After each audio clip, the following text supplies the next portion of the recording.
We're going to go ahead and get started.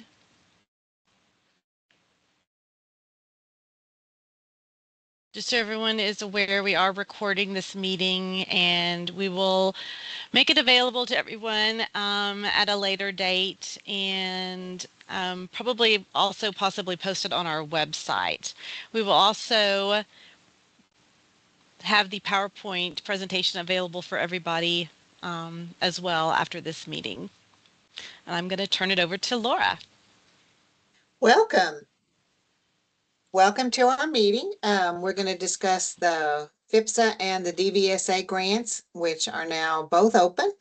I'm Laura Russell. I am a grant monitor here at the Attorney General's office. I have been dealing with federal grants since 2016 at a previous agency and here. My job is to provide you all with support and technical assistance regarding grant management. Basically, my job is to help make your job easier. So any questions, any concerns, you can always reach out to me and I'll respond as quickly as possible. My monitoring position is to ensure that the grant funds are being used in the purpose for which they were awarded. And then my name's Stephanie Lowry, and I'm the Grants Administrator here at the Office of the Attorney General. And I also help administer the FVPSA grant and our Sheriff's Assistance grant and our DVSA funding, as well as do all the grant research and grant writing for other grants that we have here at the AG's office that are not passed through to subgrantees. And I have been doing this work for a long time, but this is actually my 31st year in the criminal justice realm. And with that, we will get started on this presentation. Okay. Just to make sure, I hope everyone can see my screen. I guess somebody say no or type no if you can't see it. Okay, great. Excellent. All right, so the FVPSA application has already opened in OGX. It opened on the 20th and will be due on the 31st at 11:59 p.m. Again, it's all done through the OGX system. If you have not logged into OGX for quite a while, it's going to require you to reset your password. It does that periodically, just like OK Grants did. The Domestic Violence Sexual Assault State Grant is available and was emailed to everybody yesterday. If you did not receive a copy, please let us know and I'll get it out to you ASAP.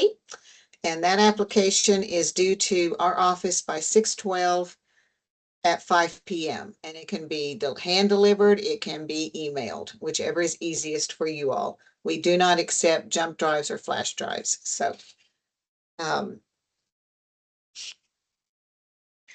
And just a brief summary, there's been a few changes on the 2027 FVPSA grant application. We have listened to you all and we have changed the benefits section this year so that it resembles the VOCA, VAWA, and SASP benefits section. So we'll no longer have like rates that you're putting in. It'll just be a straight percentage on the benefits section.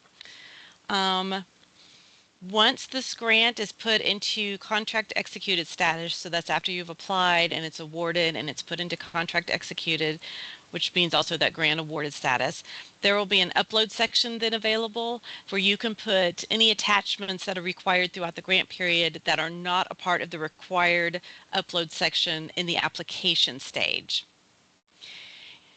You will also begin submitting your monthly MFRs with the new grant period through OGX. We're going to finish out this year through June 30th reimbursements on paper, and then we will start July 1st with the new grant period utilizing OGX to start submitting everything online.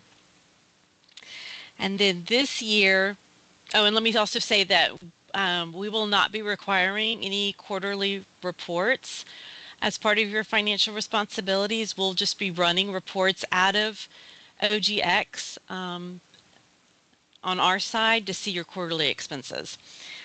And then this year, because we don't know our FVPSA amounts yet, We are still way behind at the federal level in getting our award notices. Your budget will be based on your current year's FVPSA award. Um, Everyone should know what that is, but if you have a question about it, you can contact Laura and I, um, and you should match that to the penny. Okay, goals and objectives are really, really important because the progress reports that you all do show the stats for your entire agency. And what we want to know is what you're doing with the grant funding. So they have to be tied to your budget request. They cannot mention sexual assault or human trafficking. It's domestic violence, dating violence, stalking, that kind of thing. They have to be measurable, time bound, and match your budget categories. For instance, your personnel objectives must match the personnel requested in the budget and have to be prorated to match the funding percentages requested. So for example, if you fund an advocate at 60%, 60% of her salary is funded by FVPSA, the stats that you provide, let's say you say she's going to provide 100 victims with court advocacy. You could only count 60 of those in your objectives. So please make sure to prorate them because what we want to see is what you're doing with the funding. It's the same method that you currently use on your VOCA, VAWA, and SASP applications. And please don't use percentages as a measurable objective without a baseline. For instance, we're going to provide 65% of our victims with court advocacy. If I don't know how many victims you're starting with, I don't know what 65% means. Your activities are going to be your broad steps to reach the activities. Um, your activities does ask for the person responsible for each activity. Make sure that's the funded person that's doing the objective. It doesn't do me any good if you're funding an advocate and you tell me that the therapist is going to be providing these services. Unless your therapist is awarded, I just want to know what the advocate is doing.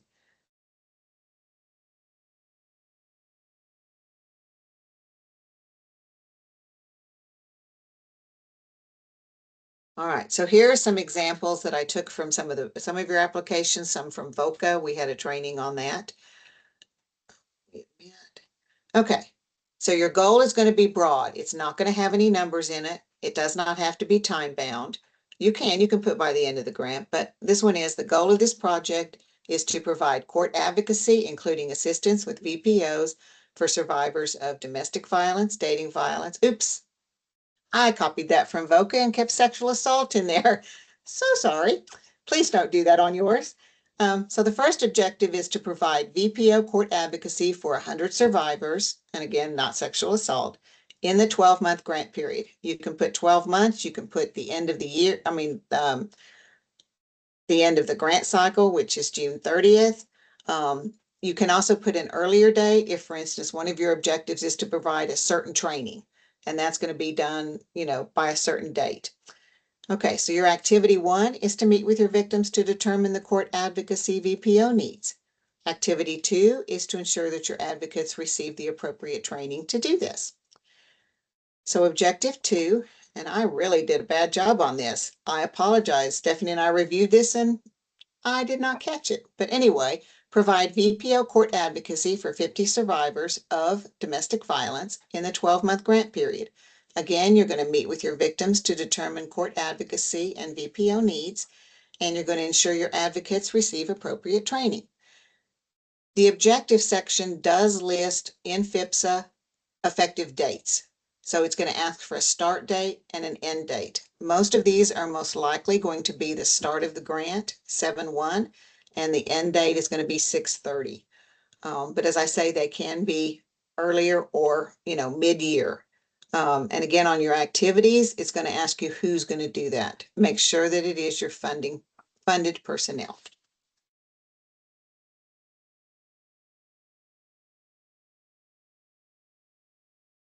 And I should not have copied this from VOCA. Anyway, please ignore the sexual assault. The goal is to provide comprehensive advocacy services for victims of domestic violence, dating violence, and stalking at our shelter and non-residential offices for a 3-county area. Objective 1, respond to a minimum of 450 crisis calls. That can be calls, texts, in-person walk-ins from survivors of domestic violence, and provide advocacy in a 12-month period. Your activity 1 is going to maintain your coverage for the crisis hotline, and 2 is maintain weekly support services scheduled including advocacy appointments and support group sessions. Objective 2 is to provide direct services to 400 women and children residing in the shelter, including case management. So again, your activity would be meet with your clients to assess their needs. Your activity should not contain any numbers. Those numbers of how many you're going to be providing services for need to be in your objective. They're not going to be in your goal. They're not going to be in your activity.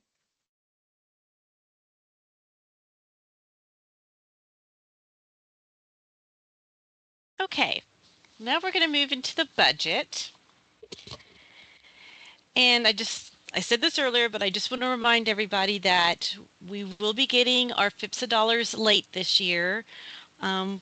Just to give you an idea, our application to the Department of Health and Human Services was originally due January 31st. We still don't even have our application from them yet, and it's May 5th. So they are very far behind. We've been told by law they're supposed to have our award amount to us by September 30th. However, I don't even know at this point if we'll know our award amount by that date.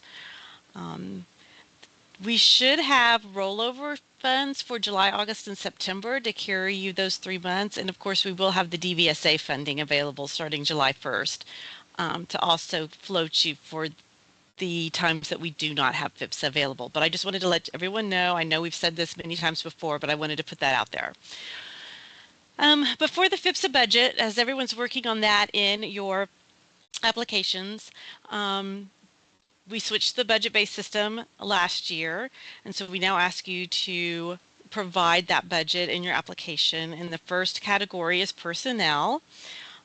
When you fill out the application in OGX, you'll need to upload a job description for the personnel positions that you are asking to be funded with grant dollars. And so that job description should match the positions that you're requesting.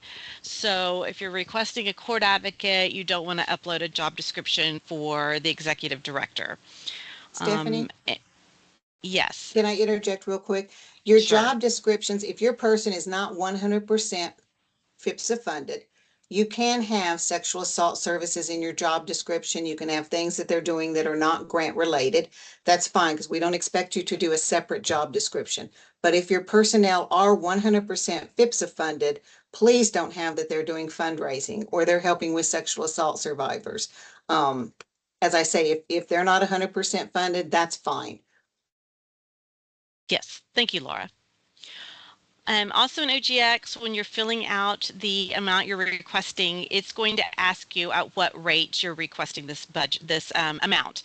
And you can either base it on yearly rate, monthly rate, weekly rate, or an hourly rate. So for yearly, it would be a 1 year. Monthly, you would put 12, weekly 52, or hourly.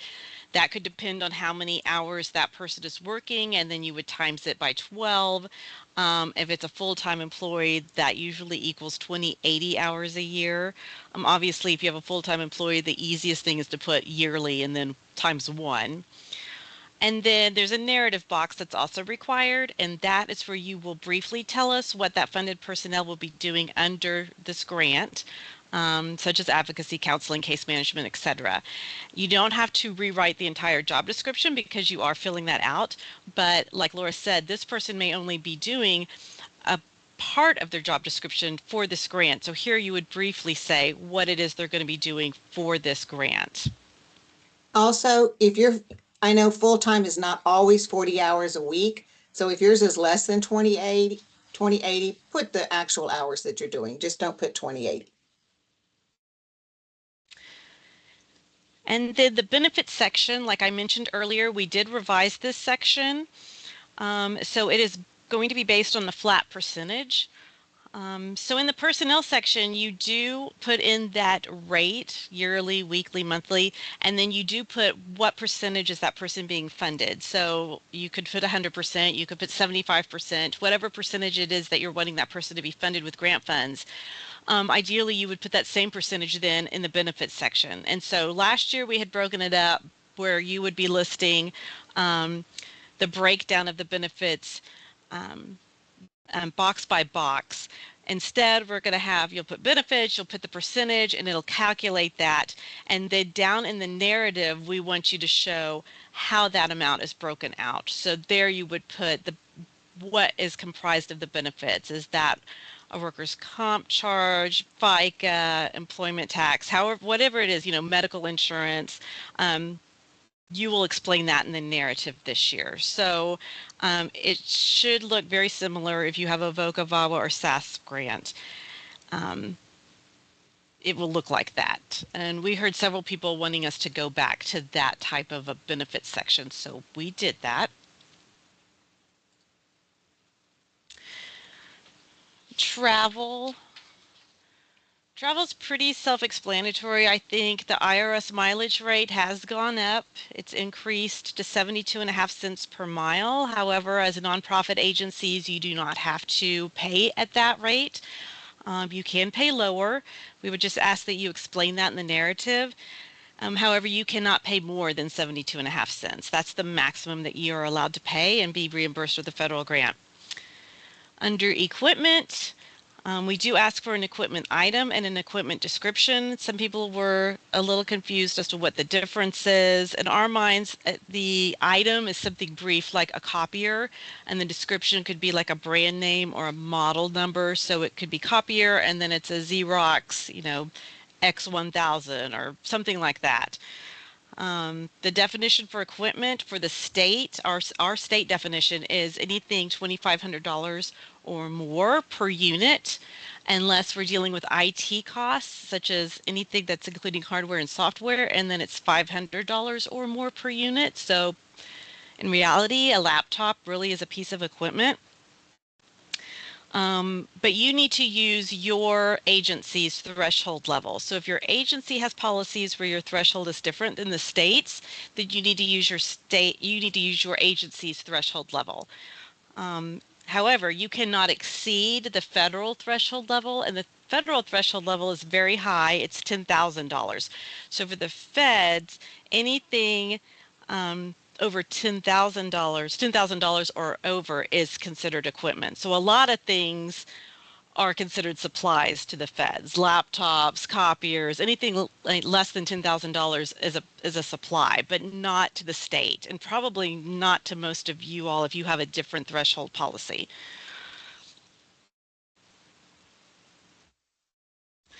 And so then kind of piggyback over that, going to supplies, it's the same thing. There's a short item, a supply item is the short description. I have laptop here, but most laptops are going to be under equipment or copy paper. And then the description is going to be, again, like a brand name, or you could put a model number or the supplier. So it could be like if you're buying copy paper, it could be from, Staples, copy paper, something like that. Again, supplies then are anything less than $2,500. That's our state definition. And IT supplies are anything under $500.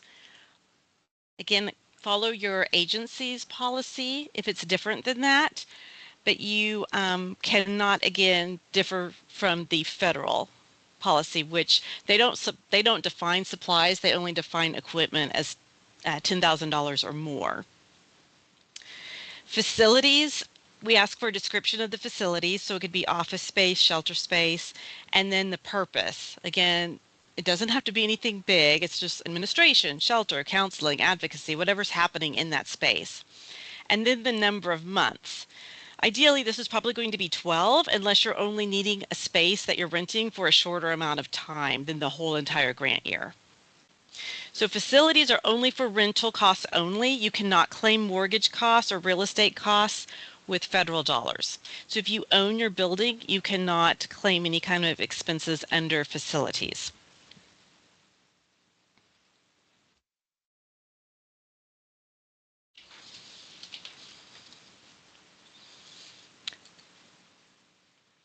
So I'm going to, okay. The other category is just kind of a catch-all. It's basically where you're going to put a lot of things that don't fall into our other categories. Again, there is a short description, so you could put victim assistance, conference registration costs, and then there is a more specific line, so you could put gas cards, partners for change registration, something like that. And then quantity. Again, you could put either 12 months or one registration or 6 gas cards, and then you'll have to calculate that. Quotes are not required in this budget category. They are in the other categories. But if you are requesting something where you can get a price in advance, then we ask that you go ahead and upload a quote.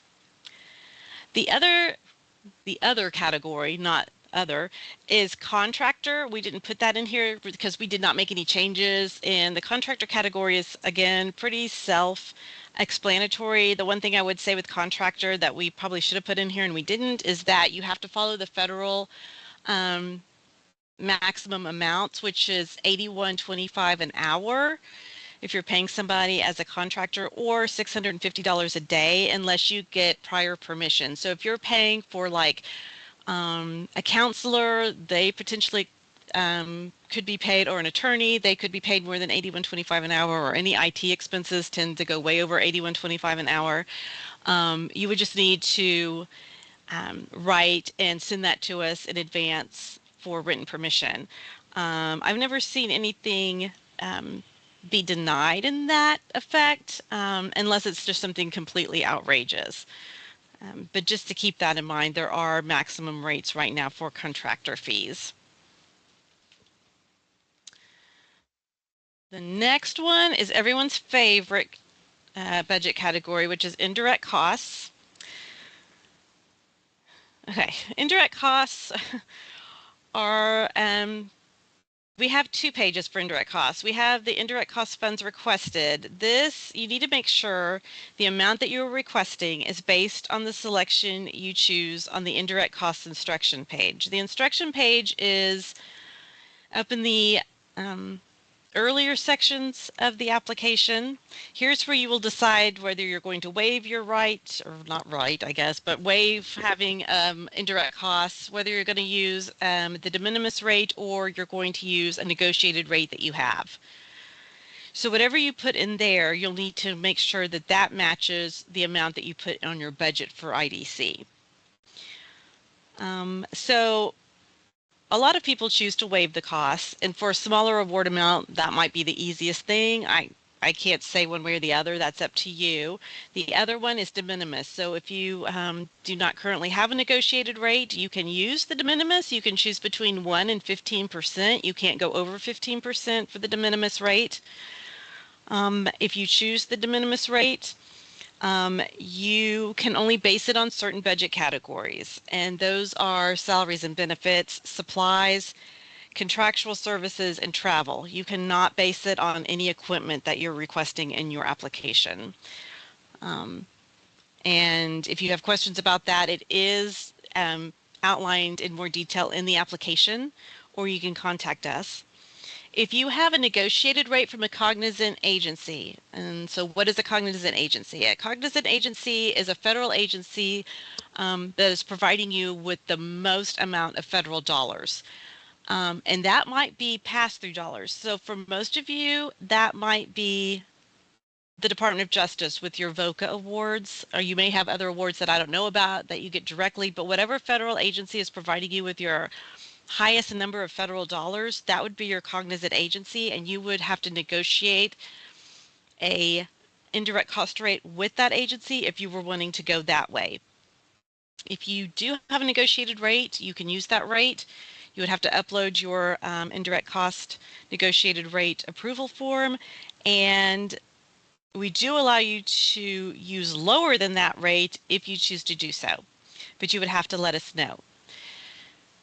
The second part of all of this is that we ask you to fill out the narrative on the budget page for IDC, where you are telling us how you came up with the dollar amount of your IDC. So you need to list what budget categories you use to calculate your IDC. So if you have a negotiated rate, Most negotiated rates are based on either salaries or salaries and benefits. And here's where you would explain that. If you use the de minimis, you would show how you came up with your amount by showing the categories, not equipment. Equipment shouldn't be one of the categories, and you would show us how you came up with that amount. Again, you are not going to put how you're going to spend your IDC in the narrative. You're only putting how you came up with the calculation of the IDC.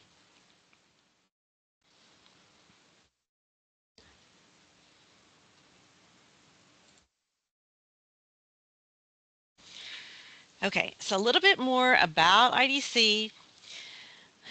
These are just some of the things that we have seen over the years. So IDC cannot be used for direct costs. I know that sounds pretty simple because direct costs cannot be indirect costs. Examples of things that are not IDC would be benefits for grant-funded personnel, and we have seen this happen more than one time where an applicant will get IDC and then they will turn around and use it to provide benefits for their grant-funded personnel. Benefits for grant-funded personnel is a direct cost. You also can't use IDCS for salary for grant-funded personnel or to supplement the salary for grant-funded personnel because, again, that is a direct cost. Examples of IDC could be a portion of the salary and benefits of a bookkeeper, somebody who is doing partial work on the grant. They don't even have to do partial work on the grant, though, for IDC. It could just be salary and benefits from a bookkeeper that never looks at the grant. A portion of the facilitating operating costs, such as electricity, internet, telephone, etc. A portion of the executive director's salary. But remember that if you are paying your executive director with another funding source, such as DVSA, then you should not be using IDC to pay your executive director's salary.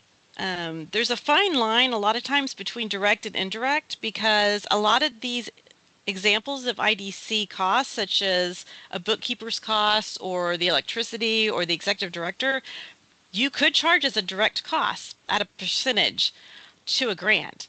So sometimes it can be tricky.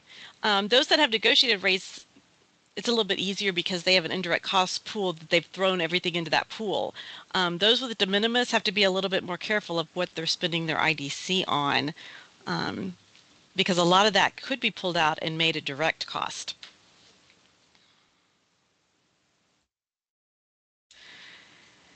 So FVPSA does have a match. It is a 20% match. So it's 20% of what your grant award is, and that's auto-calculated within OGX. You do not have to match in categories that you have requested funding in, so you can match in any budget category. You can also match in volunteer hours. Matching funds are considered the same as grant award dollars, so they have to be used for the same purpose as grant award dollars. This is the same for any federal grant you have, whether it's FVPSA, VOCA, VAWA, SASP, anything. And if you're using personnel or volunteer hours as match, you're going to also have to keep documentation for this. So you're going to have to keep timesheets or activity sheets showing what those people did, documenting those match hours. Match is calculated on total costs, which includes both your direct costs and your indirect costs. So if you're requesting indirect costs, your match is calculated on top of that. However, you cannot use IDC as match. So just keep that in mind as well. And the OGX system is set up to calculate it that way. So, but if you have questions or if you think something looks wrong, just let us know.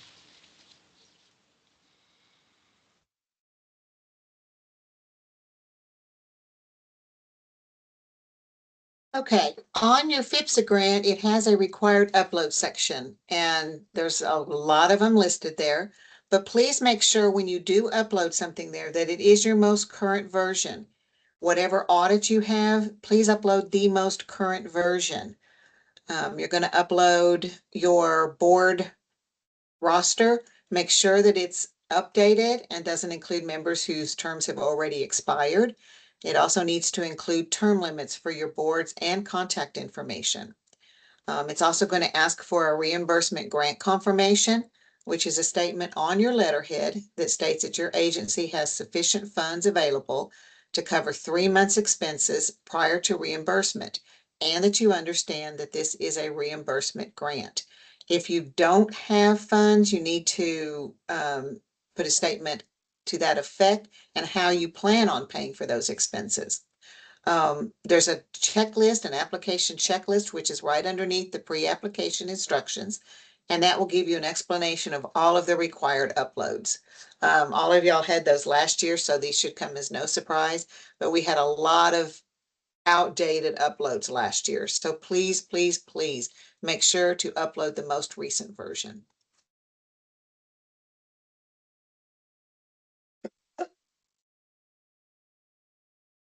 Okay.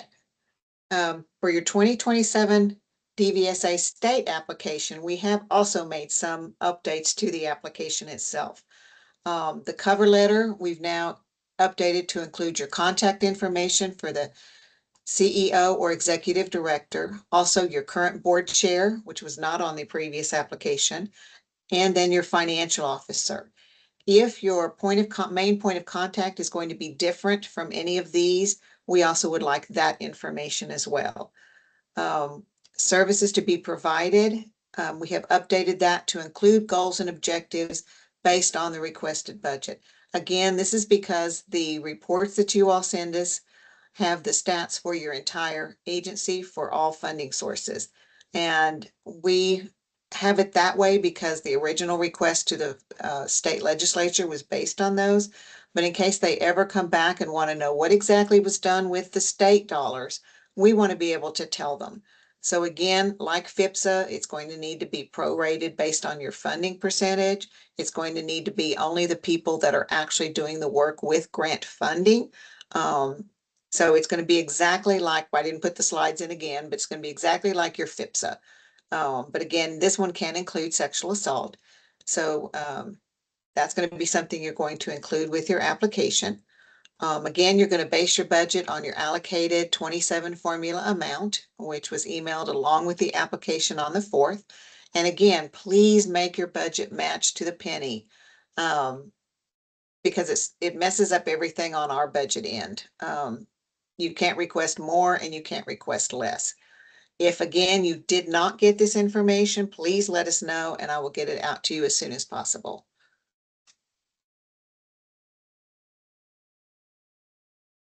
Okay, now we're going to talk about the DVSA funding budget, which is very similar to FVPSA, and a lot of the categories are, except there's a few additional categories that we'll talk about that there's been confusion about. Personnel is first, and again, please list employees that are providing direct victim services under personnel. And be sure to attach job descriptions. So the personnel category, here's where you're going to put the employees who are providing the direct victim services. Benefits, again, it's going to be for those employees who are providing direct victim services. Travel, you'll use the same guidelines that were found in the FVPSA application. IRS mileage rate, 72.5 cents per mile. You must use the GSA per diem rates. This is travel for staff. Travel costs for victims' needs will be budgeted under the other category, which we'll get to in a little bit. So we're trying to differentiate a little bit between where we're putting victim service costs and staff costs.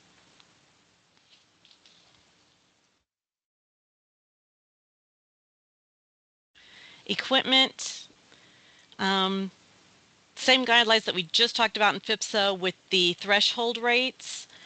However, we're not requiring you to send us any quotes at this time.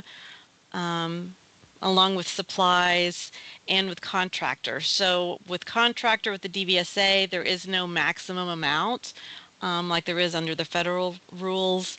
So it says same guidelines. However, there's not a 650 or 8125 per hour maximum rate. Again, though, try to be cognizant that this is state dollars, and so you don't want to be paying somebody an outrageous amount because that will just bring up questions at some point. And under contractor, here we are talking about contractors that you will be providing direct victim services. So if you're contracting with a counselor or a therapist, you would put them here.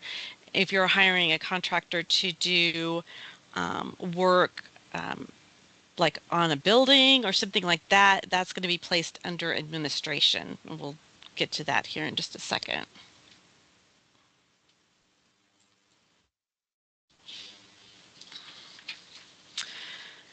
Facilities and occupancy costs, which is a little different than what's in FVPSA. Again, same rules. You can't use facilities for mortgage or real estate costs, and that's a state law as well as a federal law. Any amount that you are requesting needs to be documented for monitoring purposes with a rental agreement and or a cost allocation. I am going to turn off my camera because it's telling me my bandwidth is weak. So hold on one second. Um, so what is a cost allocation then? So a cost allocation, if you're not paying the entire building's rent, an agency can prorate or cost allocate the amount based on the number of employees, square footage used, etc. And so with DVSA, you may choose to pay for the whole rent, and you can. Um, but if you choose not to, then you would need to tell us how you came up with the portion that you want to pay using the DVSA funds. Um, you can also pay for all of the buildings that you have. So your shelter, satellite offices, your administrative offices, those are all allowed to be paid with this funding. And then occupancy costs. So what is that? That refers to expenses associated with occupying a space. These costs typically include rent, property taxes, utilities, maintenance, insurance, and other fees. If you use this instead of paying each one of those separately, so like if you want to lump all of that into like a one cost item, then you'll need to have on file documentation and verification of how that occupancy cost was determined. So you can do it that way, or you can break up as various cost item lines the rent, the property taxes, your utilities such as your gas bill, electric bill, water bill, any maintenance costs, insurance, etc. So it's up to you which way you want to do it. Um, One way there's a lot more paperwork involved because you're documenting numerous bills. The other way, you're going to have to document how you came up with that cost for monitoring purposes.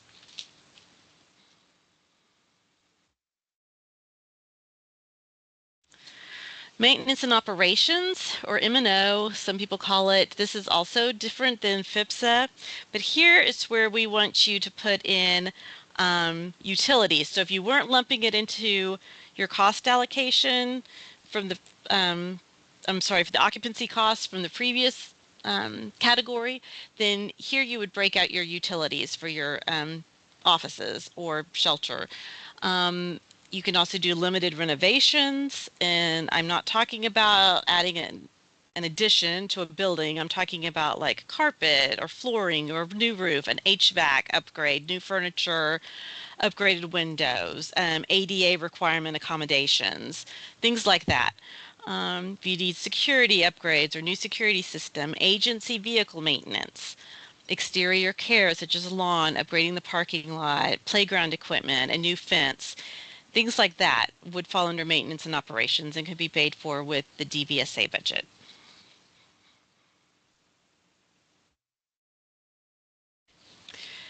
Administration is also a category not in FVPSA but in DVSA, and here is where you're going to put the salary and benefits for employees who are not providing direct victim services.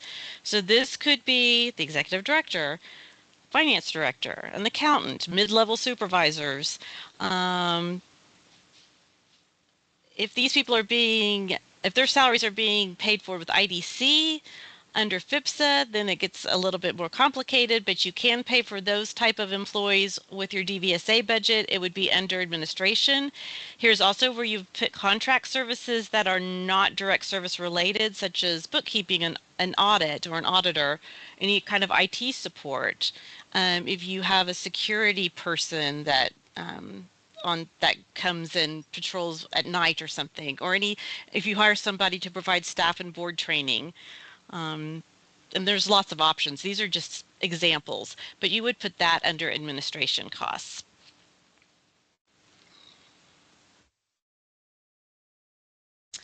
Then there's the other category, which again is kind of the catch-all. If it doesn't fit into any of the previous budget categories, you can put it in other. But some examples would be direct victim services. So if a victim has a vehicle that needs maintenance, you could help that victim out by providing funds to get that person's vehicle up and running.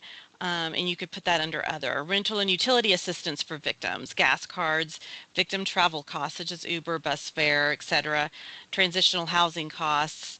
Again, liability insurance, registration, conference fees can be paid here as well. This list is not exhaustive. These are just examples.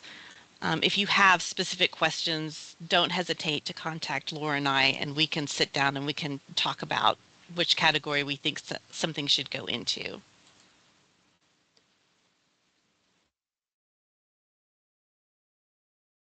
Okay, so grant adjustment modifications or GAMs, those are when you want to change certain aspects of your grant. In FVPSA, with the 27 grant, it will be in OGX. Currently, it is not operational on the 26 grant, so until the end of that grant, which is only 2 more months, that one will be on paper. The types that you can request are budget, scope. In DVSA, it's also on paper, as well as underserved. But your GAM types are either going to be budget, scope, and scope encompasses a lot. It's your contact information, and by that I mean your project director, your authorized official, or your finance officer. Those are the only ones that you do a GAM for. It can be project information and description. If midway through the grant you want to change what you're using your funding for, and why, or if you want to update your goals and objectives. Normally, if it's something like you put down that you're going to serve 100 victims and you find that you're not going to serve 100 victims by the end of the year, that's really not going to be, unless it's going to be drastic, we don't expect a GAM on that. I'll discuss that at monitoring and you can tell me why. And goals and objectives are really subjective. I mean, it's what you think at that time. But as we all know, you may have a whole lot more clients come in for dating violence than you had anticipated. You may not have as many come in for stalking. But that would be if you want to change, for instance, if you're changing your budget, you would then need to change your goals and objectives to match your budget. And that's where we would want a GAM. Just a note, there are no extensions allowed on either FVPSA or DVSA grant. And I just want to explain why we don't allow extensions real quick. For FVPSA, FVPSA is a very short timeline grant. So we get FVPSA for us, when we get the grant, it's a 2-year grant. However, by the time we get the grant, 1 year has already passed. It's one of those weird grants where when we actually get the application and by the time we get the money, the first full year of funding has already passed, and so we technically only have 1 year left. And that's on a federal fiscal year, so October through September. We award you all on July through June, which gives us 3 months, July, August, and September, left to reconcile and make sure that we have all our ducks in a row before we close out our federal award. If we were to give you an extension, the max we could give would be 3 months, and then you would be ending your grant at the same time we would be ending our federal grant, and that would give us no time to really reconcile and see if anyone owes us money or anything like that. And so we don't like to do that. Instead, what we do is any money left, we roll over, and that's the money we then award July through September to you all. That was the problem we had this past year, where I had to have some people volunteer to kind kind of moved some funding around so we could get that FVPSA money spent so I didn't have to return any money. And luckily, some of you came, stepped up to the plate and did that for me, and we appreciate that so we didn't have to return any FVPSA dollars. With DVSA, it specifically says in the statute that any money not spent gets reawarded the next year to those that did spend their money. So we cannot grant extensions on those funds. And I also want to add that when the GAM section goes live, and that's not going to be for a while because we have to get through all of the application section, any changes you might have to make, get it to contract executed status. But never fear, I will give you all updated step-by-step instructions with screenshots on how to do that.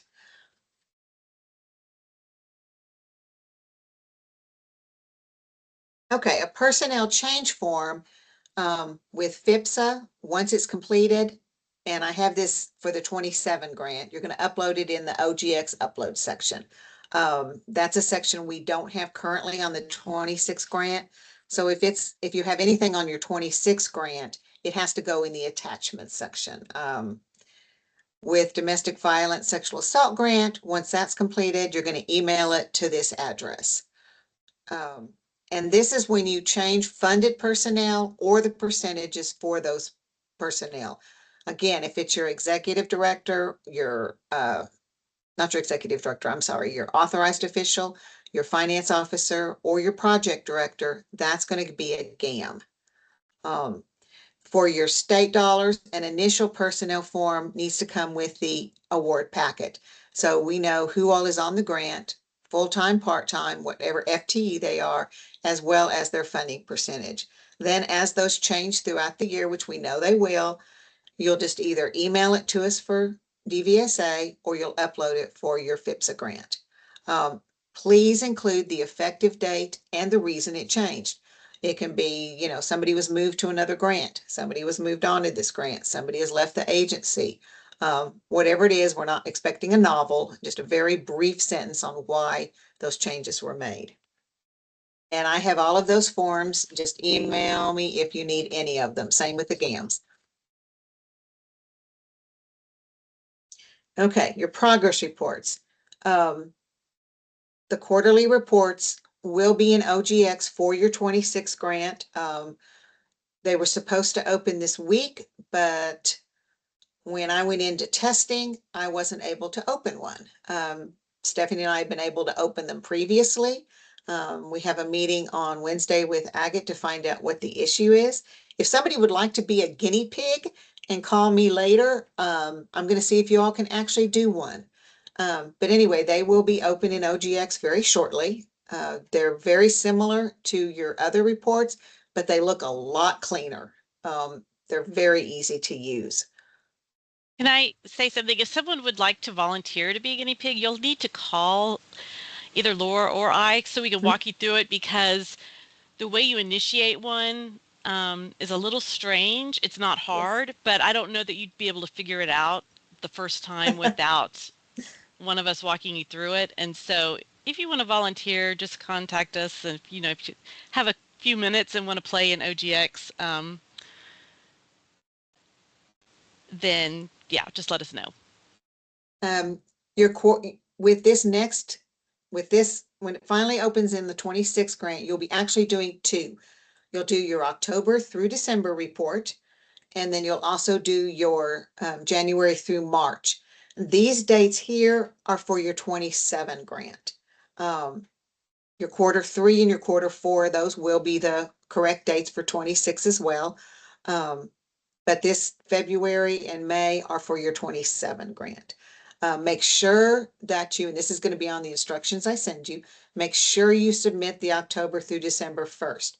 You can submit it, and then you can immediately go in and submit your January through March. You do not have to wait until those are approved by us. With the DVSA grant, those are semi-annual reports, and those will be mailed to the grants@oag.ok.gov email. Period 1 is going to be July through December, which is going to be due February 15th. And period 2 is going to be January through June, due August 15th.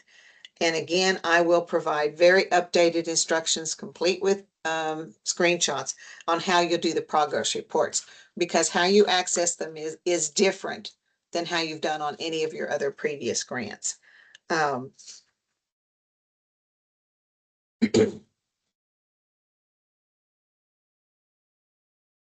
Again, I mentioned this earlier, but on FVPSA and DVSA, for FVPSA, you're going to report all DV only. Please don't include any sexual assault, sex trafficking, anything like that in here for all of your funding sources. And the same with DVSA, except that does want you to include your sexual assault statistics for all funding sources. And you can use your FVPSA DV stats for your 2 quarters to complete the annual progress report. You just have to remember to add the sexual assault.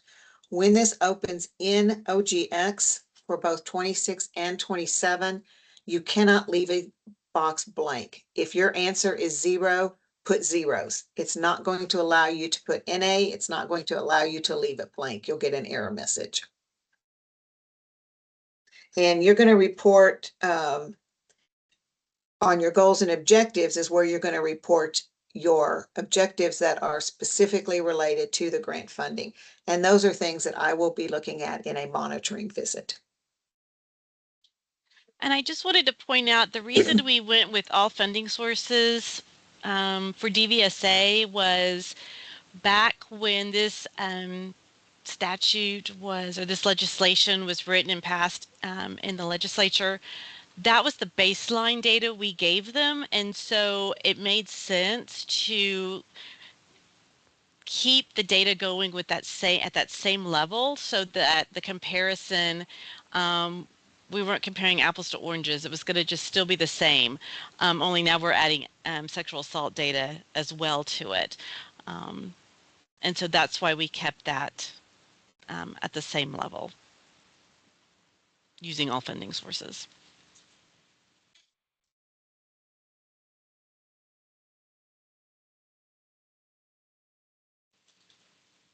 And I think I just said all that on mute.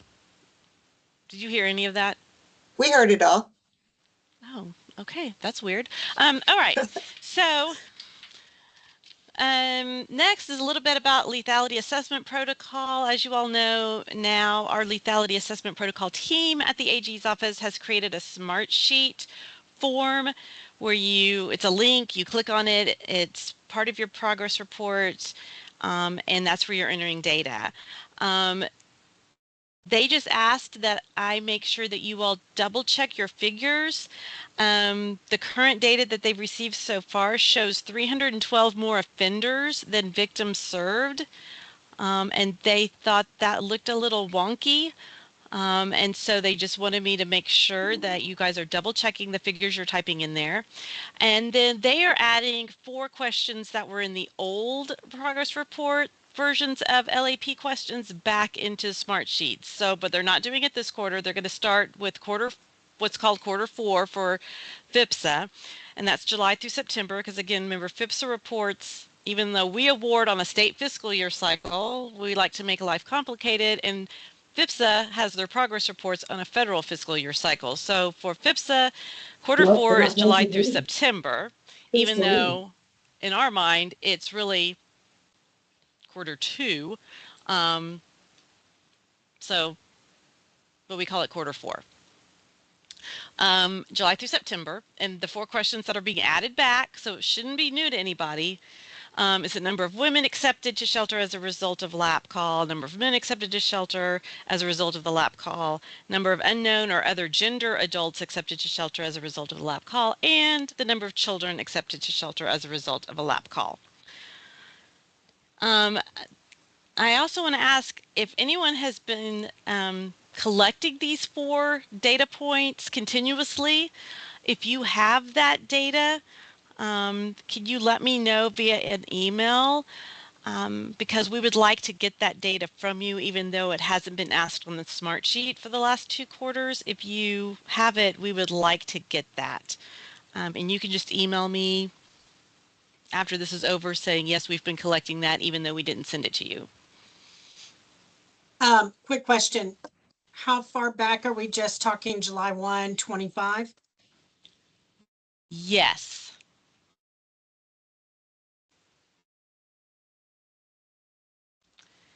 Okay. So some of you may have been logged in and listened to the VASU Advisory Council a couple of weeks ago and heard some of this discussion. If not, this will be new. If you were there, this will be a repeat. It'll be a shortened repeat.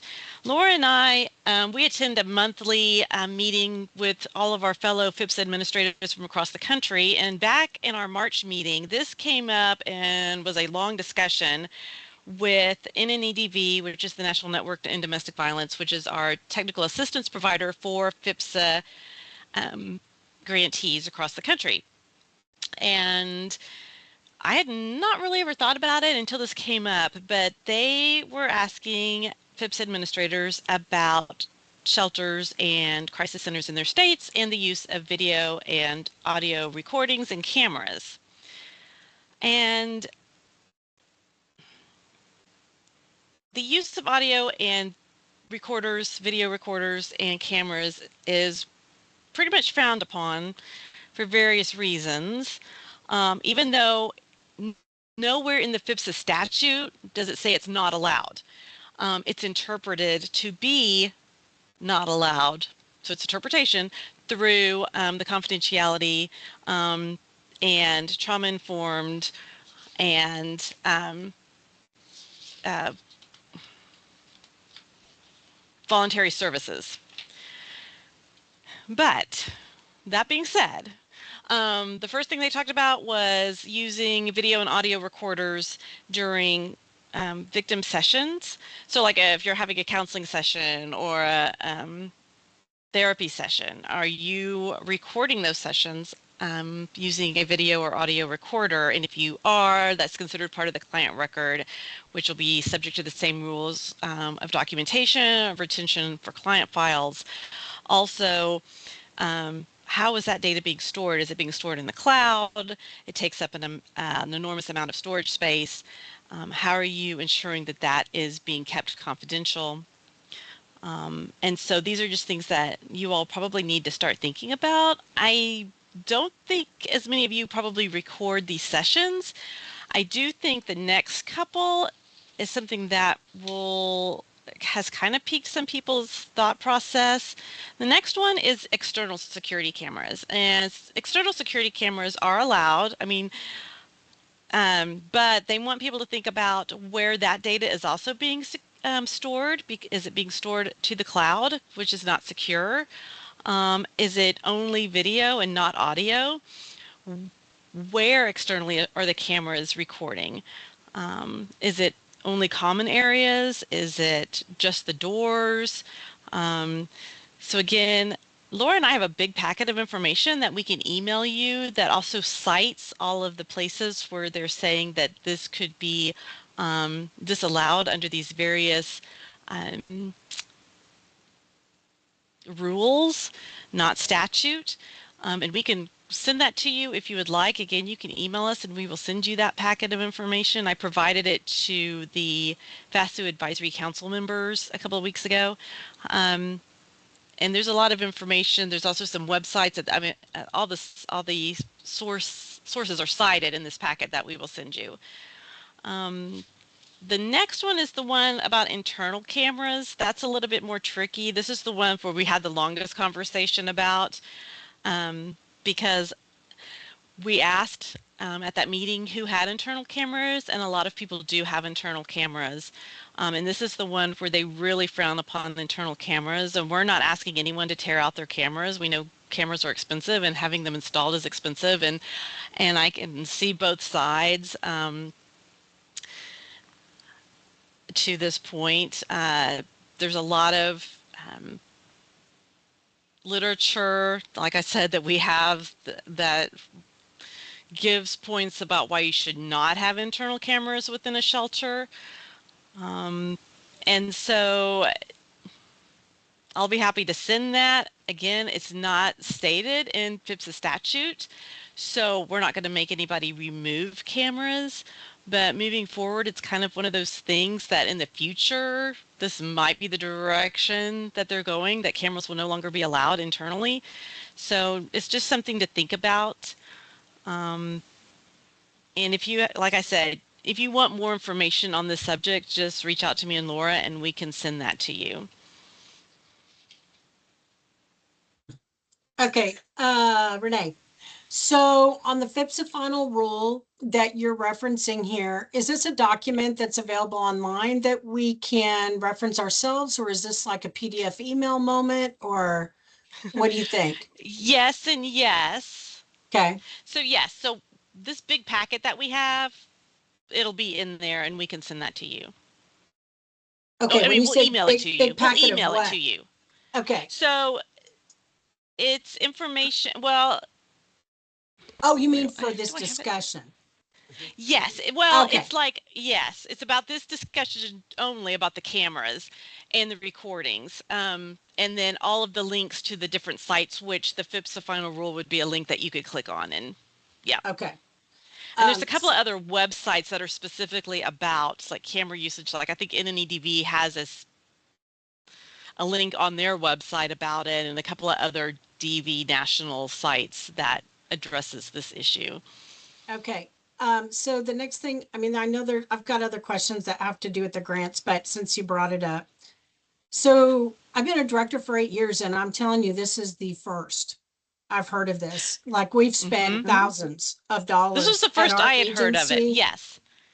And my understanding on best practices is that you do, for liability reasons, want cameras uh, in case kids get hurt on the playground equipment, in case an abuser shows up in the driveway at your facility, if there's a fight between two residents in the house in a common area, not in a bedroom or a bathroom.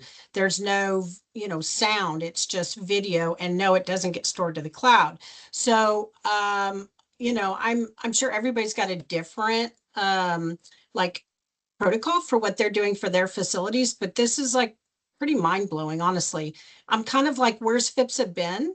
If this is a thing and we've got all these final rule references and we've got this, that, and the other, like, is Oklahoma the last to know? And this has been a national discussion for a while. I'm just sort of curious. It feels like I'm getting hit upside the head, No, you know. this is the Sorry. first we had heard. I mean, first I had heard of it. I'm assuming the first Same. Laura had.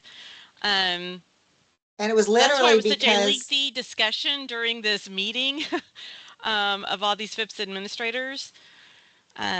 And that's why they typed up, they, meaning NNEDV, typed up this huge, I say huge, I mean, it's a pretty lengthy packet of information where they were citing all of the discussion that we had during that meeting and where um, things they were telling us where that came from. So they weren't, I think they were just backing it up so we knew they weren't just pulling it out of the air.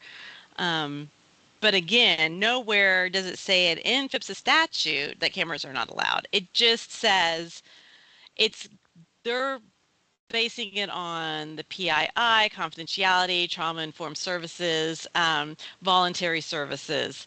Those are all in FIPSA statute, but it doesn't say cameras are not allowed. And so, we had a question asked during the FAST Advisory Council, am I going to have to remove my cameras? And I said, I would not remove any cameras because it does not say that. It's this interpretation. We're just passing along what we've heard. So again, so it doesn't come out of the blue at some point in the future. we would probably never have heard from FIPSA about this at all if another state administrator had not asked the direct question, was this allowed? Um, so, and again, the big, big, big issue is, where is it stored? Because for Hmm. confidentiality reasons, for privacy reasons, it cannot be stored in the cloud. Um, and then again, you have to be careful where you're putting it as far as your common areas. In the packet, they use an example of a little child in the shelter running out of the bathroom naked. Could that be considered pornography? Could it be, whatever? But I'm just giving you what NNEDV sent us Stephanie and I kind of chuckled at that one because, but again, as I say, our takeaway was the most important thing was please don't have audio and please don't store anything to the cloud. And I know some people, their cameras are not, it's not recorded. It's just, they're just live cameras that someone is observing, but there's no actual recording of the cameras. What is that, like live closed circuit that they're watching for security? But they're not actually recorded. And people asked about that and they said they even frown on that, which, you know, I have kind of trouble with that response, but because nothing's being recorded, but I would say that like our insurance companies, for liability, for our liability policies, they want to know, what kind of protections do you have because of the, high risk, higher risk activity of housing, specific of housing victims in a residential setting. And so they prefer, of course, cameras that at least short-term record so that if something happens, you could go back and pull off the camera system to submit for some kind of liability claim. You're getting sued, something. So, um, you know, and of course, that brings up all the sorts of confidentiality. I understand all that, but I think the decision, I can appreciate their perspective, but also like you have boards of directors that are managing these, expensive facilities, et cetera, et cetera. So I think it'd be a pretty big deal to say, you guys can't have them. So, yeah. yeah. Well, Interesting. Thanks for they bringing that have up. not said that, but Yeah. Yeah. Well, thank you for bringing this up. That's a pretty big deal. So. okay, so your MFRs with your 27 award starting with 27 will be submitted in OGX. They look almost identical to what you've had before and what you have on paper. It's going to auto-calculate most of your fields.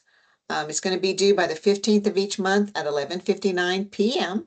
And again, no quarterly reports. Yay.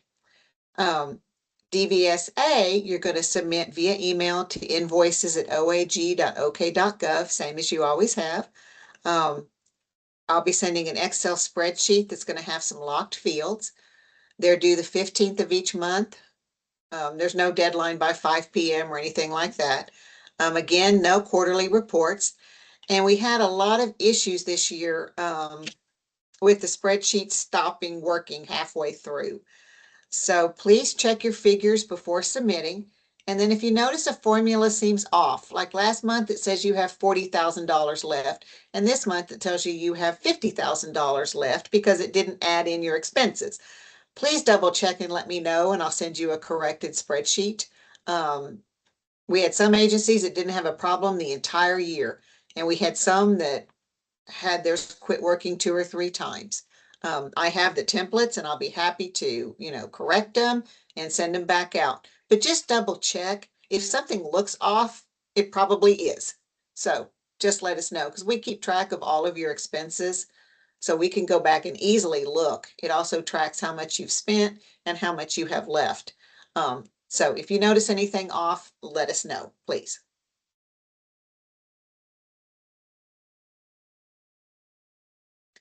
Okay, monitoring. This is no different than what you all have gone through with VOCA grants, SASP grants, VAWA grants. I'm looking at programmatic, I'm looking at financial.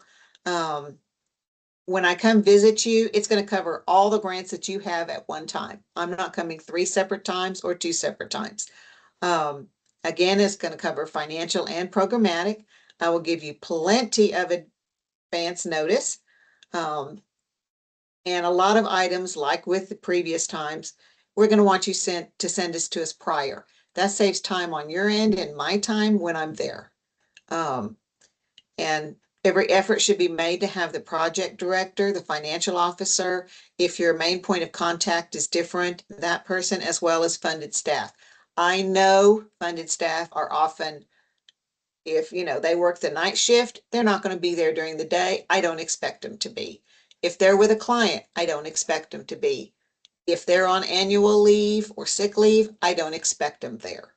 And with every monitoring visit, I'll start with them as to what, they're most proud of with the goal, what barriers they've had, that kind of stuff. And then they'll be released to go back to work. They're not going to sit there all day or however long the meetings last.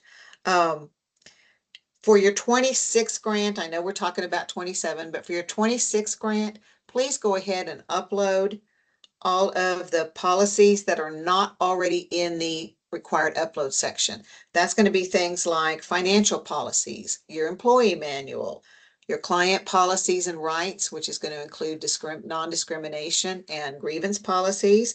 If you have service or shelter policies, like what are your policies for if a client refuses services, shelter policies.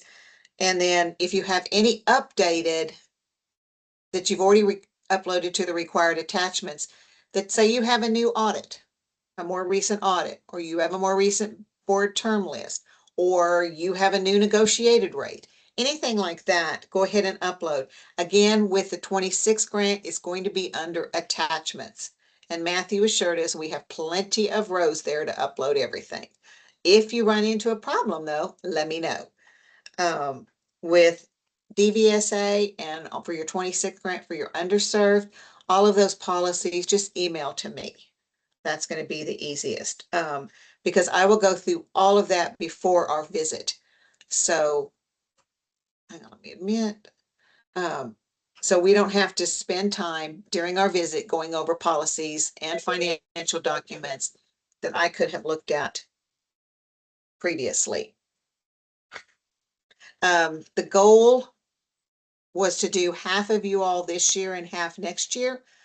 However, with OGX taking as long as it has, and some other meetings and trainings, it's probably only going to be a third this year and then a third, maybe more next year. It kind of depends on OGX, to be honest. We knew it was going to be a long process. We knew it was going to be a lot of testing and a lot of retesting. It just ended up a lot more than anticipated. So, and my visiting you this year does not mean you are a, problem child. Everybody currently is on our risk assessment high risk because you haven't been monitored before. It's not because of anything you're doing. So the risk assessment that's already been uploaded is simply saying nobody was monitored. So y'all are all high risk. So if you have any questions on that, please call me. My job is not a gotcha to find, things you're doing wrong. It's to help you manage your grants better and more effectively and to provide TA to you all. So as I said earlier, my job's to make your job easier. It's not to, it's not a gotcha thing. Okay, so now we have time for questions. Everyone's muted, so you'll have to unmute if you want to ask a question, or you can type it in the chat. There's a few questions in the chat that I will go ahead and address. The first one is, do you know why FVPSA is struggling with their timelines? So they're struggling with their timelines because with the new administration, there are changes being made regarding Language. yes, language in the NOFO, which is Notice of Funding Opportunity, which is what our application is called, that we apply for the funding to then subgrant down to you all. So we might have to adjust the language we provide back to them so that we are complying with everything that the current administration wants us to comply with, and it's just taking them a long time to get that reworded, I'm guessing. They keep saying any day, any day, any day, but that's been like 2 months of them saying that. And I realize, and they are also having to go through a lot more layers of approval than they have in the past. So, I mean, that's another reason. And we all know the more layers of approval you go through, the longer it takes to get stuff done. So I kind of feel sorry for them because I've been in situations like that. Once it's past you, it's out of your hands, and you keep telling people, hey, any day, and then it turns into months. Um, okay, the next question is there a line item for property taxes for if you own the building? So if you own the building but you have property taxes for FVPSA, I would put that on the facilities category.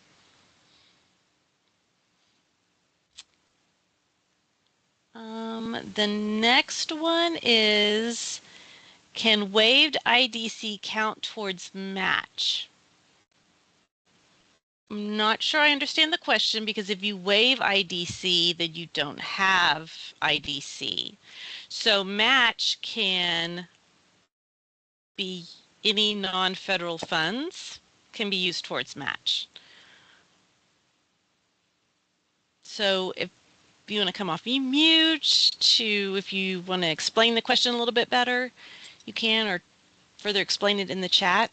I'll try to address it. Jamie wants to know, is this something we need to have in Power Update information on what to pull for the report? So the progress reports for FVPSA and DVSA mirror each other.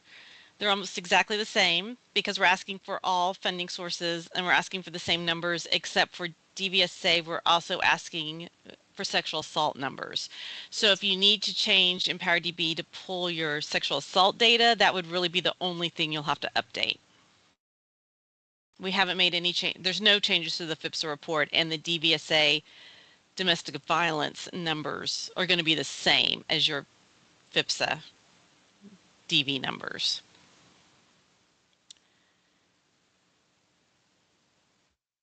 Okay, the email we received yesterday had 2 copies of the formula attached and no copies of the DVSA application. Also, can you confirm? I'll address that. Okay. I apologize. I thought I had sent it to everyone. I sent it out in two different emails, but I will send everyone another copy of both. And the funding formula is only for DVSA. Does not include any of your FVPSA dollars. So I'll send that out as soon as this is over. And if for any reason you can't open it or it's not there, just let me know.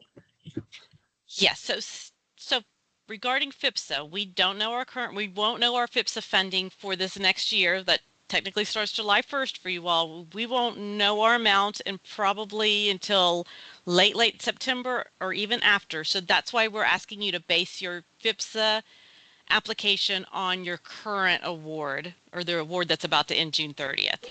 We do know your DVSA formula already. And so that's why we sent that out to you. That amount we do know for sure. We have a little bit more money. We have the 17 million from the legislature, and then we have a little bit more. We have 250,000 in court fees and 350,000 that comes from some other sources like license plates, if you would get a victim services license plate, and a couple of other things. So it's like we have 17.6 million this year to award in DVSA money. Just a quick note, I know it's DVSA, but I'm going to send it out to everybody via the OGX portal so I can make sure not to miss anybody. So look for that. It'll have both attachments, the DVSA application as well as the funding formula. But through OGX, I have a better control of making sure I don't miss anybody. The reason it went out in 2 mails yesterday is I had some hidden lines on my spreadsheet, which I didn't realize until I went back to check off everybody and went, oh, so. Stephanie, so I've got a few questions. The first, Sure. Sorry, I just take notes. So I think the first thing I'm just gonna say, I feel slightly overwhelmed. Last year's application and trying to figure out the budget was a challenge. And I'm talking more about the DVSA budget than the FVPSA budget. It was interesting that some of the categories were a little bit different for the grants, but I got over it, but now that we're lining this out today, it just feels like there's just more and more, that we're like, oh, now we've got goals and objectives that need to be. We've got to make sure we upload the personnel form. So it feels a lot like a VOCA or a SASP or a VAWA grant. Requirements are really starting to kick in on the state contract side. Is there any chance that we can ask for those to, like, I kind of understand the personnel side thing, but like the goals and objectives, like, is that a have to? Because we're already, I mean, turning in all of our reports and everything. So you're seeing the outputs for everything. Like, I'm just kind of like, I don't know, begging for a little bit of like, I don't know, maybe not having to do all of the things for the state contract money. But yeah, it was just, obviously you guys have a thought process here, and I'm assuming you're wanting to move it more towards a structured federal grant, but I'd be interested to hear, like, I I can think our can thought we not do process, something? yeah, I think our, no, I understand the overwhelming part, trust me. Yeah, it feels I think this our way. thought Yeah. process, and I get it, the budgeting for because you guys are getting huge amounts of money, and budgeting for that. Of course, know that these budgets are fluid, so you can change these budgets. This is just the initial application. So don't be scared that you're locked into anything, because you're not. But the goals and objectives part, I think we were thinking we needed something a little bit more structured so that we have some accountability to the legislators across the street. Um, yes, there are outputs A lot that of them. say what's I being, mean, we're documenting. I mean, if data. you think about it, we're documenting, which so the DVSA reports, and we just started doing those, like, we're, they're 6 months at a time. And then we want everything for DV. We want everything broke out for DV and SA. So that, that was more work because we don't, I mean, like internally, we're not on Empower yet. We will be, but we're not there yet. So there's that. And then there's the FVPSA reports that, are agency wide, but DV. So you're telling the legislature, here's everything that the agencies do for both DV and SA across the board. We're already Mhm. giving them, or potentially you all, which then you could, I mean, you don't feel like that's enough? Well, it's not broken down by your funded personnel. So I really, I when I come to monitor, I don't know what of those stats your funded personnel did. Um, Right, because the report you're asking for is agency wide. It's not specific to the right. funds for, and I'm mhm. not trying to open another can of worms, so everybody's going to pile on me and be like, "Shut up, Renee." But No, they but to probably be agree with fair, you, Renee. but to be fair, you're asking for a report for DV and SA for 6 months for the agency wide. I get why you want that, but you're giving us a substantial amount of money, and praise the Lord that we've got this much, money to deal with. I'm thankful. I don't want to come across as ungrateful, but my brain's going to, well, your outputs that you're asking for aren't specific to, not entirely specific to just the DVSA personnel that are doing the grant. And that may be harder even to isolate those people on the grant as opposed to, okay, just give me everything you got for the whole agency, but I don't know. I get the problem. I don't know that I mean, I'm just going to play devil's advocate. I don't know that your legislators across the street are going to be like, let me see the goals and objectives for the programs, because it feels very much more geared towards you guys making sure, like, checks and balances for what we're doing with the funding, as opposed to them getting that in a quantitative, Mhm. amalgamated, Mhm. report, if that makes Mhm. sense. No, no, that makes sense. And like what I said earlier, the reason I kept it agency wide as far as across all funding sources is because that was the data that was originally given to them. So if we're consistent, we can actually see some sort of an effect, Yeah. or else there's going to be a drop. And of course, we could have done that. We could do a drop and then say this is where we only started reporting the DVSA figures only, and then go on from there. Um, but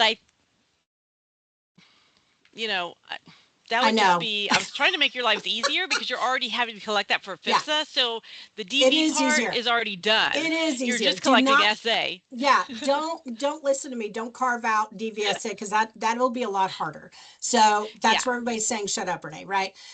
So yeah, agency-wide data, as far as the legislators are concerned, they want impact. They want to know that, in my opinion, and I'm sure you guys are right there, hey, Mm-hmm. we just agreed to increase allocation to DVSA, victim service agencies for $10 million. That's a huge investment in what we do.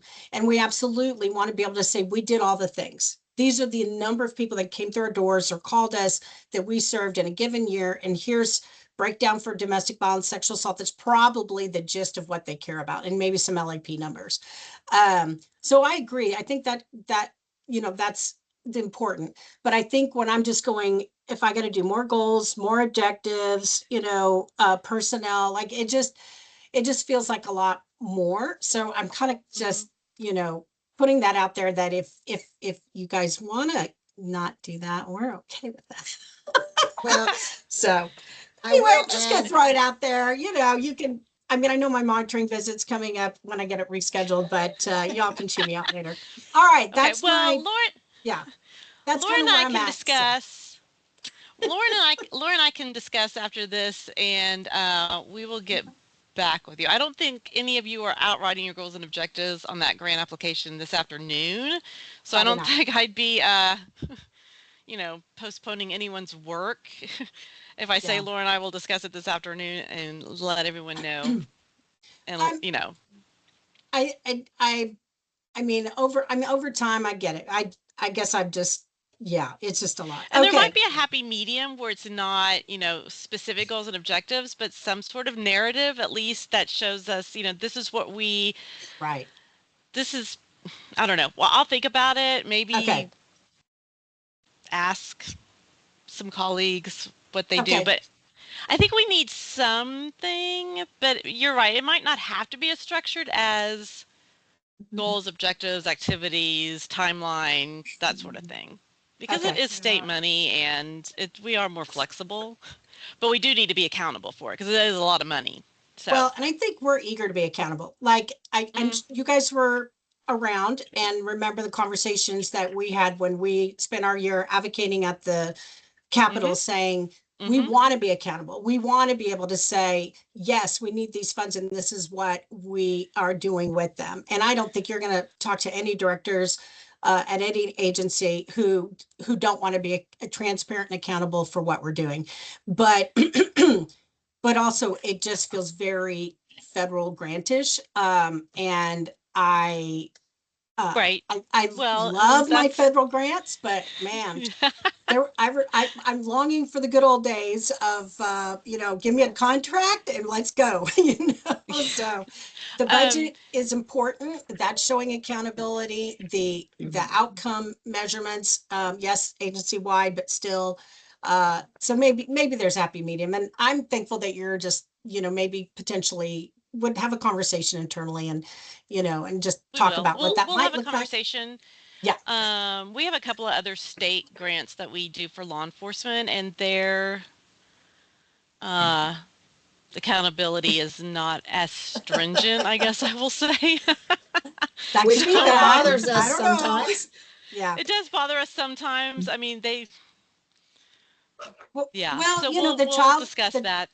the other thing is like if you look at the Child Advocacy Center model, which we tried to use some of their structure when we were planning and advocating for ourselves again, 2 years back when we were going to the legislature and looking at the funding formula and looking at, Yep. requirements and you guys are involved in those conversations. So, budget and how are they doing things? And they have, I think, a simplified model for what they're doing. Will that work for us? I'm sure it won't entirely, but there's something to be said for not running all of us, including you all, into the ground with minutia that nobody's going to ever see. It's just going to Can be us and you y'all. can you send that to me or whoever also runs the Child Advocacy Center?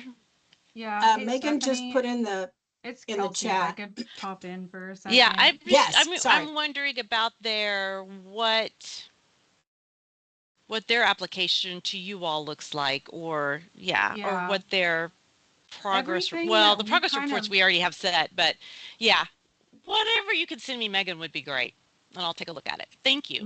Megan has that, Rhonda has it too. Stephanie, if I could pop in for a second, kind of how we Sure. started and we're structuring a lot of the categories was really CAMA modeled, and being a part of a lot of those conversations originally. They did want the statewide numbers.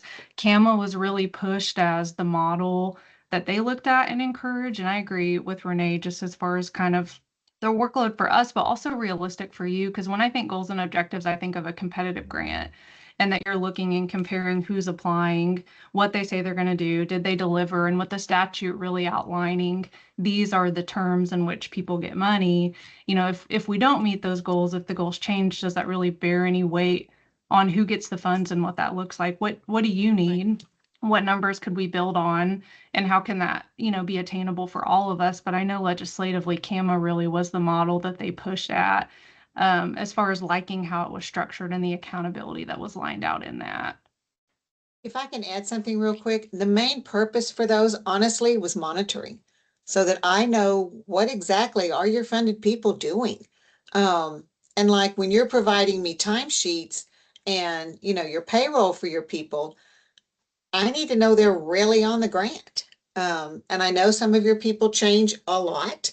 But as I say, Stephanie and I will discuss this, but it was mainly for me as a monitor to know that you are spending the money as you say you are, and that these people that you're providing me timesheets and that I know you've paid are actually doing grant work. And it's mainly, honestly, it was mainly for me. So Stephanie and I will talk about that this afternoon. So not to worry, we do understand the overload because we're also overloaded right now. So we get it.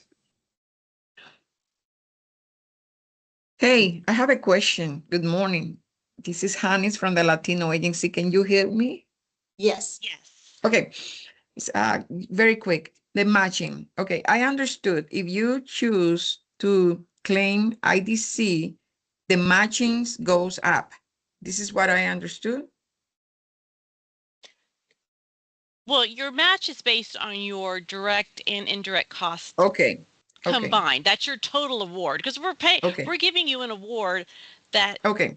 consists of direct and indirect costs. Yes. So the IDC is part of the total amount. Yes, that is correct. Yes. Okay. Second, you mentioned that under renovation, it should go under facility and maintenance and operation. But what about the person who's doing the renovation is a contractor? So which one? How do you gonna pay that person? That person would be under administration. Are you talking about on the DVSA, right? Because we don't really Yes. do that Yes. under FVPSA. There's Yes. no renovation. DVSA. DVSA. Yes. We're trying to save the contractor category to be the direct services contractual, and then anyone else would be under administration. So like if you're hiring a contractor to do renovation, or an auditor, or an accountant. Yeah. It should be administration and Yes, operation. but then like the actual costs of a small renovation, remember, we're not adding on a second story or anything. Yeah. Those costs, the materials or whatnot, would be under Maintenance and yes, operation. maintenance Okay. and operations. Yeah.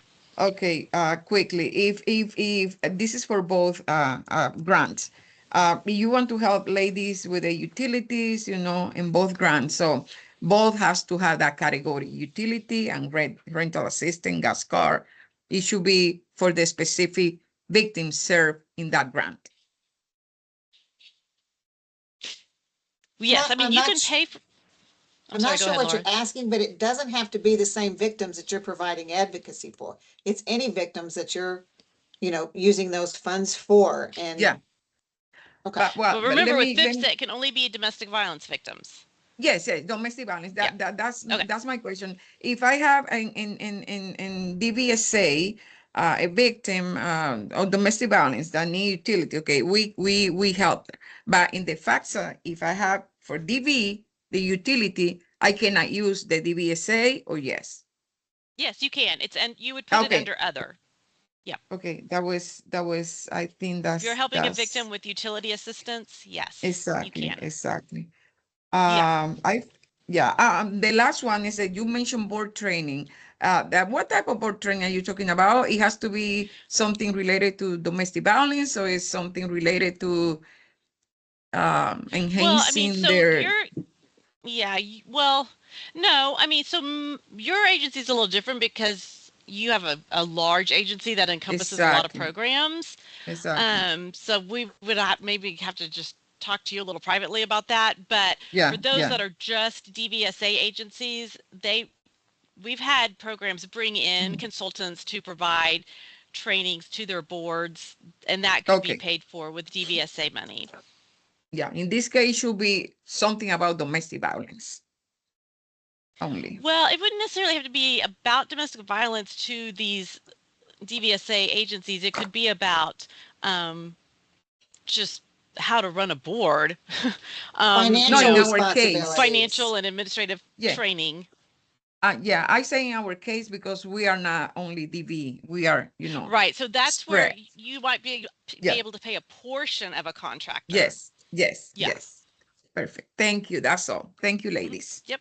You're sh- you're welcome. Kina, did you have a question? Do I need to? I don't know if I can unmute. I got it. Okay. Yeah, so it's not really a question, more of a statement or a question. So when we first started this and we got all that funding, I remember we were on a call and it was stated as long as we could provide proof of how we spent the money, we were to make the categories, but if we could provide proof how the money was actually spent down, the categories really didn't matter. So what has happened to that? Because I'm telling you, it is getting very vocal-like and very stressful. And I'm just trying to understand how we are moving forward. Well, this past year's the first year we've had budgets. And so when we created the budgets for DVSA, we added a couple of different categories than are in federal grants because they were requested. So we did. And we hadn't really sat down and outlined what should go in which. So we were kind of like, hey, just put where you think they should go and that'll be okay. But we've had a lot of people contact us over this year stressing out that they don't want to put something in the wrong category. They want us to tell them what category things should go in. They want that structured approach. So then Laura and I sat down and said, okay, we're going to give you all this structured approach. And so that's where some of this training came from for DVSA budget categories. You know, again, I'm not going to be to me, it's not a huge deal. If you end up putting in another category, it's not like, the world's going to explode. But this is supposed to give you some sort of structure. So as you're doing your budget, you could say, oh, yeah, they said we should put that in that category or instead of this one. If you don't want to do it, like I said, I'm not going to, I mean, you're not going to be disqualified or anything. It's just we had a lot of requests for more structure and what should go in which categories. And so that's what we've tried to do. Okay, that makes so much more sense to me because I was assuming that if it was in that category, it had to be spent in that category, and that's where you have to show your proof for that category. And that was freaking me out. No, no one should be freaking out about the budgets. I mean, I understand freaking out about goals and objectives because I don't like writing those either. And this is a lot of money, and it's a lot of money to budget. But that's why I wanted to also say, it's fluid. So what you apply for in your application, you are not locked down to spending in those exact categories. We don't have the 10% rule where you can only move things around in 10% or you can only move it into a category you applied for. This is state money. You can move it into whatever you want, however much you want, and but you need to let us know because we're going to revise your Excel spreadsheet to match your new budget that you're wanting to request. As long as you don't request more money or less money, we don't really care what categories you want to have your money put into. Okay, it was just starting to feel like a grant, and I was just like, I just don't want to I do mean, that again. yeah, Okay. no, I mean, it is, we have to treat it like a grant because there has to be some structure in providing the money to you all and some accountability.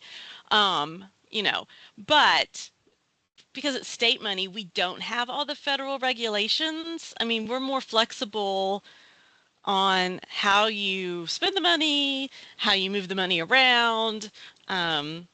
We still have, structured due dates and all of that, because it would just be total chaos if we didn't have that on our end and on your end too. You would, but there's a lot less. I mean, you said as a budget revision. I mean, I can't imagine not approving it. It's unless you're putting on there, you're going to have a huge like party in Hawaii and you're paying for everybody to fly there. Otherwise, we're going to approve every budget revision you send us. Oh, Stephanie, you just got me. Sorry. I know. Sorry. I heard about that. Just kidding. Um, so that's why, whereas like the federal ones, we pay more attention to them because they can only be between like certain categories. And if they're more than 10%, then those are the ones we really look at. And so it's more complicated. But the state money should be way more relaxed. You guys should be stressed out about it. If you're stressed, please call us. We will definitely take a breather after this and look at the goals and objectives, see how we can make that much easier. Like I said, it's much easier for our other two state funded grants that we have. So we should try to make it much easier on you all as well. But again, if you do change your budgets around, you need to do a GAM. So you just let me know and I'll send it to you. You send it to me, I approve it, send it back, and then I send you an updated MFR spreadsheet. Because I don't know how And to again, move your funds around without it. right. And so if Laura doesn't send you an updated Excel spreadsheet, you're going to be showing negatives in all your categories, and because we won't know that you've switched your budgets. But again, your justification doesn't have to be a 5-page paper. It just needs to be, I need to move money from this category over here, and make it, 3 lines. It doesn't need to be elaborate. I actually have a budget question. So, first question, the PowerPoint from this presentation, will you be able to email that out? Yes, Okay. definitely. So last year, trying to figure things out, I put our shelter on a cost allocation per square footage, formula. This year, looking at like the facility and occupancy costs, it sounded like we had an option to so correct me if I'm like, guide me on this. So I heard that you had 2 options. You could either do the actual direct costs, right? The expenses, or you could do a formula, basically, like you said, number of staff members or square footage or whatever. Right. But for some reason, I only thought that that was for the shelter itself and that the office was like in a different category. And so I'm just kind of curious, like, I don't know which way to go on this now, like with our different offices, do we a line item all of those this year? And then it's like, oh, but then you've got utilities in a different category for maintenance and operations. So I'm not sure how to do that. You know what I'm saying? Like if I'm wanting to, I don't know. Right now I've only got the facility. The only facility I have this year's is the shelter because of the guidelines from last year. So are you saying basically you could potentially do all the facilities, and would it be a mix of like if we still wanted to line item everything we did in the office, but still do the formula for the shelter? Yes. So I don't know if I'm making sense. I have a question. So your cost allocation is only for the facility rental, not utilities and everything else. Is that correct? Or does your cost allocation include all of your? It includes everything, because that was the guidance last year, is if you use the formula, you got to take into account, like it would cover all the utilities and because we own the building. And so we, okay. And so we, you estimate like number of, I have to go back to my original formula now, but it was like, how many people did you serve for the year? And you figure out like how many square footage in the night served. And it was super complicated, but, but I arrived at a number. It's too low. So April, and I've blown through it, and I'm like, you got to be kidding me. So, so much for that idea of, trying to use that formula to guesstimate. Of course, expenses have gone up too, like hashtag, Right. everything.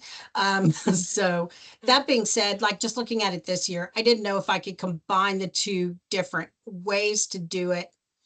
I may just You have to can. call you for clarification. You could do the shelter one way and your administrative office another way and a satellite office another way. I Okay. would just put that down in the narrative. I did the shelter through a allocation / occupancy cost, and I did the administrative office all broken out, utilities and internet and everything's broken out, and satellite office, however you want to do it. So Okay. I appreciate yeah, it. there's no right or wrong anyways, Yeah. too. I mean, again, if we don't understand it, we might call you and say, what did you mean here? But otherwise, I mean, even if you Right. put something in a category we're like, why'd you put that there? We're still going to let you keep it in the category that doesn't make sense. I mean, because apparently that makes sense to you.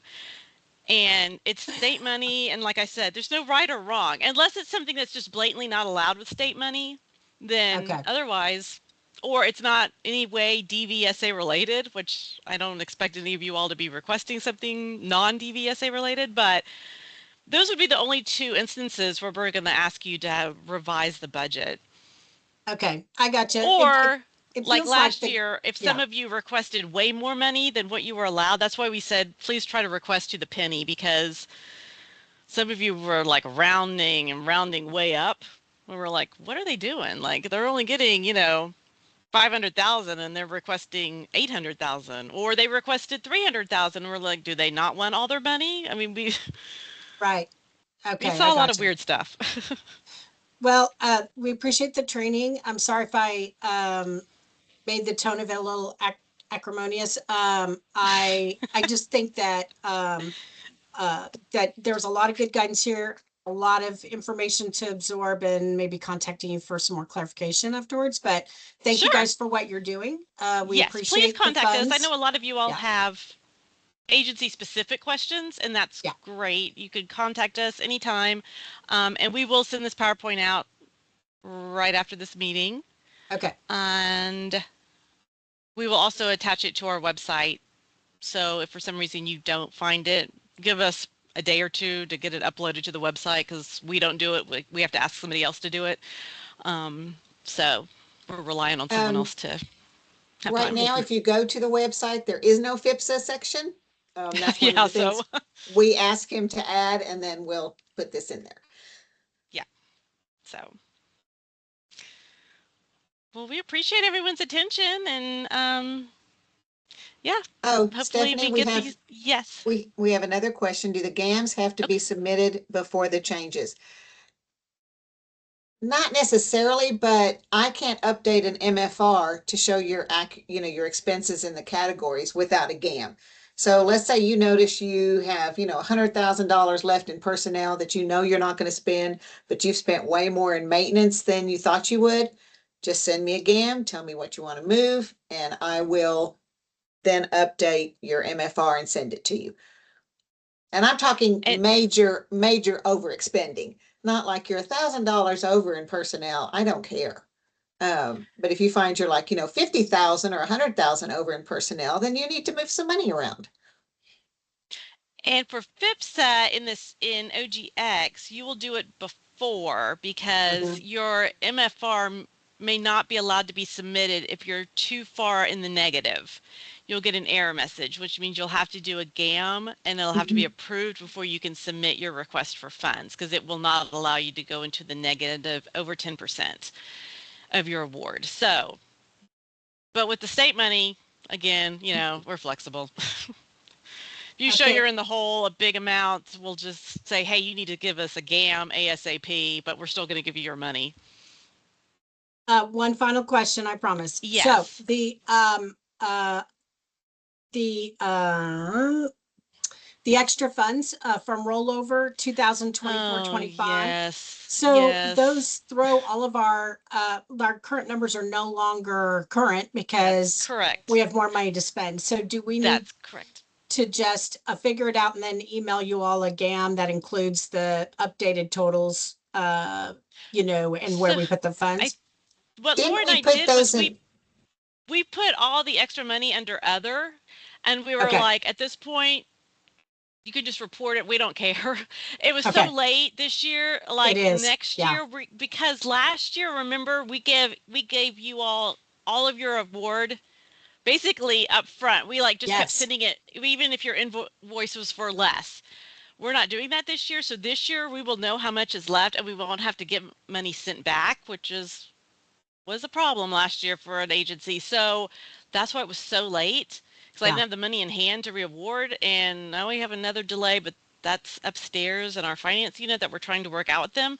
So all that to say that the rollover will happen much sooner, and that we won't be in May of next year before you know, have an addendum to your contract.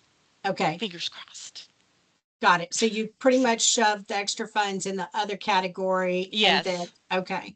Okay. Got it. Does that All right, extra thank you. rollover money have to be spent by July 1?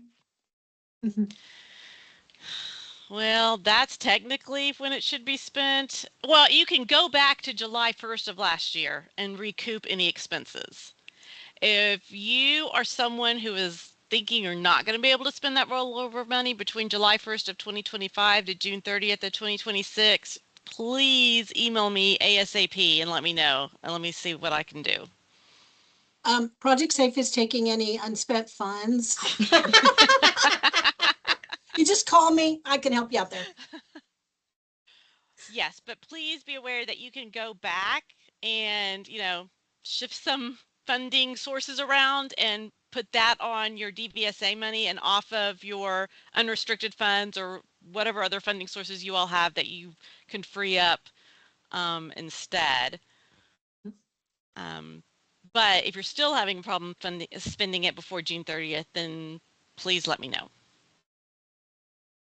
So can we just go ahead and add All that right. amount to our QFR, MFR spreadsheet? Or do we need an updated spreadsheet from y'all with that amount included? You should have updated spreadsheets for the changes to your DVSA and also the changes to your FVPSA. I sent those out, I think, the end of April. So you should have that. Look on your May and make sure that it shows the correct amount. If not, email me. Because I emailed them, and we all know emails sometimes don't get to you all and sometimes don't get to us. So if you did not get it, please let me know. But you should have it updated, both your DVSA with those differences and also your FVPSA with those differences. So if you did not, if it doesn't show the right amounts, let me know. Thank you. So the DVSA rollover, we just put in the other category. So check to see if the other category looks increased, because that's where we would have put it. For time's sake, because we just didn't have time for everybody to tell us where they wanted us to put that money. But for that, you don't need to do a GAM to move it around. Just spend it. No, just report it. This is where the flexibility comes in, because we're like, that's fine. All right. Wait, can If you there repeat, aren't- Stephanie, can you repeat that? I'm sorry, I missed the question that was Okay, connected to the so answer that you just had. yeah, so Asia, what we're talking about doesn't actually apply to your agency because you were one of the agencies that returned money. So the DVSA money, the way it works in statute is if within that fiscal year that it's awarded, if an agency cannot spend all of their allocated amount, it gets reawarded to the agencies that successfully did spend their money. So last year was the first year we had the funding, and we had 5 agencies that did not spend their money, and it got reallocated to the other 25 agencies, 26. We had 4 and 26. And so your agency, Asia, was one that did not spend all of their money. So the other 26 agencies are the ones that got a new spreadsheet with the increase in funding. For some, it was a little bit. For some, it was a little bit more because the rollover money I just put back into the formula because it didn't really have any guidance. That was the only thing I knew to do, and so I ran it through the formula again, and that's how I determined how much you all got. But it took out the agencies, of course, that didn't Thank you for that. get the money. Yeah. So if you spend all your money this year, I already know there will be several agencies that are not going to spend their money. You may be an agency that then gets an additional amount next year.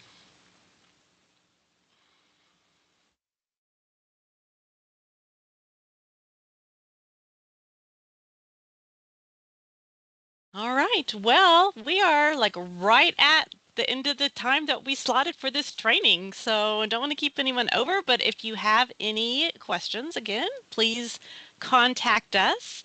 We actually recorded this training too. So if anyone is wanting a recording, we can send that out. We will also get that uploaded to our website in our new FVPSA grants section of our website. And we will send that link out to you all as well. And I hope everyone has a great day. Thank you. Bye, everyone.